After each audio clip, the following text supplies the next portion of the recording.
赴宴玉露，结樱花园的。有份大机缘，来了点儿。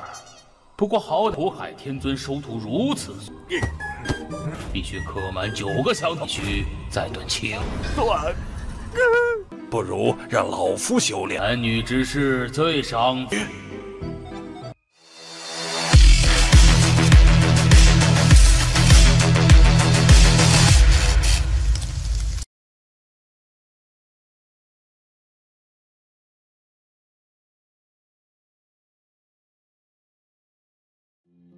Halo Sweh, selamat datang di Ruang Sinema. Bagaimana kabar kalian semua? Semoga selalu sehat dan baik-baik saja. Sesuai jadwal, jadi pada hari ini kita akan kembali melanjutkan series Donghua Supreme God Emperor episode terbaru, yang mana ini adalah episode yang ke-536. Bagi yang mau bergabung dengan series ini, kita sudah sediakan playlistnya. Jadi kalian bisa dengan mudah mencari di mana episode awal dari series ini. Sebelum kita mulai episode terbarunya, kita akan melihat dulu apa saja yang terjadi pada episode sebelumnya. Tepatnya pada episode 535. Kemarin Muyun benar-benar sangatlah senang karena ia kembali bertemu dengan Raja Darah dan juga gurunya. Dimana ini bagikan mimpi bagi Muyun, sebab semua orang yang dia cintai berkumpul di sini. Hanya saja kebahagiaan Muyun itu tidaklah bertahan lama, sebab tiba-tiba saja pertarungan terjadi di tempat tersebut. Muyun sama sekali tidaklah bisa berbuat apa-apa selain melihat orang-orang yang dia cintai meninggoy. Bahkan Sing Mangyu yang baru saja dirinya nikahi telah bernasib sama. Ilusi itu pun menyarankan Muyun tinggal di dunia itu saja. Pasalnya, orang-orang yang dia cintai akan hidup abadi bersamanya. Untung saja Muyun bisa melepaskan semua itu dan berhasil membebaskan dirinya. Tidak hanya itu saja, namun Muyun juga berhasil membebaskan Iko bersama yang lainnya. Kini perjalanan pun kembali mereka lakukan, di mana Muyun tahu ada sosok kuat di balik semua ini. Tapi tiba-tiba saja ada kekuatan besar yang mementalkan mereka. Sekarang kita akan melanjutkan episode terbarunya. Muyun teruslah melakukan perjalanan hingga sesaat kemudian dia pun turun ke sebuah gua misterius, di mana ia meyakini kalau seharusnya inilah tempat harta karun paling dalam. Benar saja, di depan sana Muyun dapat melihat ada sebuah peti misterius. Entah ini peti mati atau bukan, namun yang pasti Muyun akan selidiki terlebih dahulu. Akan tetapi tiba-tiba saja muncullah sebuah formasi langka. Sepertinya ini adalah makam penguasa istana Kuhai Tianjun. Tidak ingin berlama-lama, Muyun langsung saja melakukan penyerangan agar dapat menghancurkan susunan formasi itu. Tidaklah sulit bagi Muyun dalam mengatasi susunan formasi. Dia berhasil menghancurkannya. Setelah itu muncullah dua tungku. Muyun kembali melakukan pemeriksaan, di mana di sana terdapat begitu banyak pil. Hampir semua ramuan ini setelah cocok untuk digunakan oleh istrinya. Jadi Muyun langsung saja menyimpan salah satu tungku itu. Namun sebelum melakukan pemeriksaan kepada tungku lainnya, Muyun mendengar kalau ketua Yin Hao sepertinya akan datang kemari. Muyun pun berencana untuk menjahilinya. Ia langsung masuk ke dalam makam itu.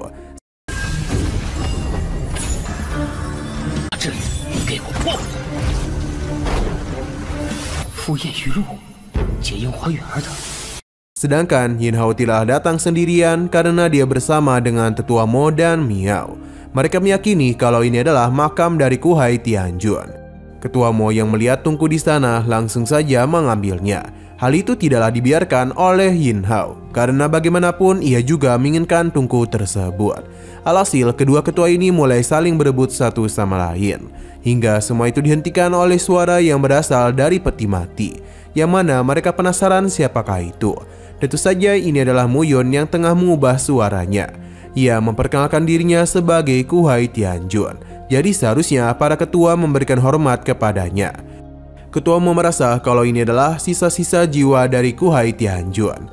Muyun membenarkan hal itu dan ia sepertinya lebih pintar daripada kurcaci di sana.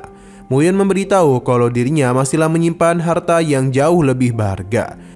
Yang dirinya maksud bukanlah tungku itu, melainkan hal yang jauh lebih besar lagi, di mana tungku itu hanyalah alat untuk kencingnya saja. Muyun pun berencana untuk memberikan mereka kesempatan dalam mempelajari teknik tertinggi dari Kuhai Tianjun. Yin Hao yang sangat tertarik pun menanyakan bagaimana cara dirinya agar bisa mendapatkan hal tersebut. Walaupun dirinya hanyalah sisa-sisa kekuatan saja, namun pada dasarnya Kuhai Tianjun masihlah dapat mewarisi tekniknya. Tapi meskipun begitu, dirinya memiliki beberapa persyaratan. Yin Hao pun langsung memohon untuk dijadikan sebagai murid. Tapi Kuai Tianjun tidaklah dapat menerima murid begitu saja. Setidaknya Yin Hao harus bersujud sebanyak 9 kali. Yin Hao langsung saja membenturkan kepalanya sebagai tanda kalau dirinya benar-benar serius. Untuk Tetua Miao sendiri melihat baju Muyun dan meyakini kalau ini adalah ulahnya. 有份大机缘，快了点儿。不过好歹苦海天尊收徒如此，必须刻满9个响头。 Yin Hao sendiri sudah selesai. Muyun masihlah belum puas. Ia meminta Yin Hao untuk melemparkan harta karun yang dia bawa karena dalam gitulah dirinya baru dapat diangkat menjadi muridnya. Sebenarnya ini sulit untuk Yin Hao lakukan, tapi karena Tetua Miao terus memanas-manasinya, jadi Yin Hao tidak ingin kalah. Dia pun mengeluarkan semua harta yang telah dia bawa. Tanpa pikir panjang langsung menyerahkan cincin itu ke dalam tungku miliknya. Muyun memuji keseriusan Yin Hao. Selanjutnya mereka hanya perlu menghilangkan hasrat seksualnya saja. Yang dirinya maksud adalah hubungan antara pria dan wanita. Sebab untuk mencapai keabadian tertinggi, semua keinginan duniawi harus dihilangkan. Dengan kata lain, titik Yin Hao harus dipotong. Tetua Miao tidaklah menduga Muyun akan sejauh ini. Tapi dirinya itu akan mengikuti permainannya. Berhubung Yin Hao belum mengambil keputusan, jadi Tetua Miao lah yang akan melakukannya. Sedangkan Tetua Mo masihlah belum tahu apa yang terjadi. Dia tidaklah menduga umat manusia akan begitu berani memotong kemaluan mereka hanya untuk kekuatan. 不如让老夫修炼。 男女之事最伤。 Yin Hao pun terus memikirkan apakah dia harus melakukan hal ini atau tidak. Karena menjadi seorang abadi dengan metode itu bukanlah hal yang lucu. Demi bisa meyakinkannya, Muyun pun memperlihatkan kitab suci penderitaan yang dimiliki oleh sektenya. Selama Yin Hao bisa memotong akar kemalangannya, maka untuk menjadi seorang abadi sudah jauh lebih dekat. Alhasil, Yin Hao yang awalnya ragu kini kembali menjadi bersemangat, di mana dia menatap ke arah Tetua Miao dan Ketua Mo, hingga dia pun diberikan sebuah pisau kecil yang akan memotong sosisnya. Dan perasaannya masih takut, Yin Hao mengambil pisau tersebut, yang mana Muyun tengah menantikan momen ini. Dengan tangan yang begitu gemetar, Yin Hao terus meyakinkan tekadnya.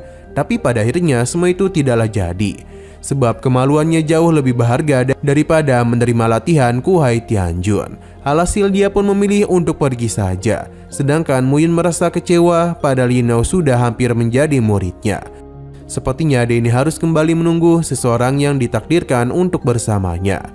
Ketua Mo dan Miao pun pergi, hanya saja Ketua Miao memberikan pujian atas rencana Muyun. Sebelum pergi, Muyun berjanji akan memberikannya sebagian harta yang Yin Hao berikan kepadanya. Saat kemudian, Muyun pun keluar untuk mengambil harta Yin Hao dan juga melihat apa isi dari tungku ini, yang mana itu adalah sebuah pedang yang memiliki energi roh peri. Tentu saja itu merupakan sebuah harta besar. 看来还需再多谢妙尊者相助。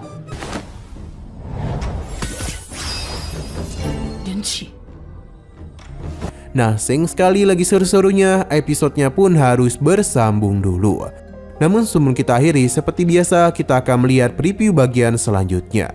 Sepertinya Muyun telah bertarung dengan sebuah boneka mekanisme yang cukup kuat. Pasalnya seberapa keras pun perlawanannya, boneka ini dapat pulih dengan mudah. Ia bahkan tidak bisa melakukan penyerangan lagi kepadanya. Tapi bagi Muyun semua itu tidak ada gunanya. Ia memberikan tekanan yang sangat kuat kepada boneka itu sampai-sampai membuat boneka tersebut tidak bisa bergerak. Muyun memintanya untuk tetap diam karena ia akan kembali pergi.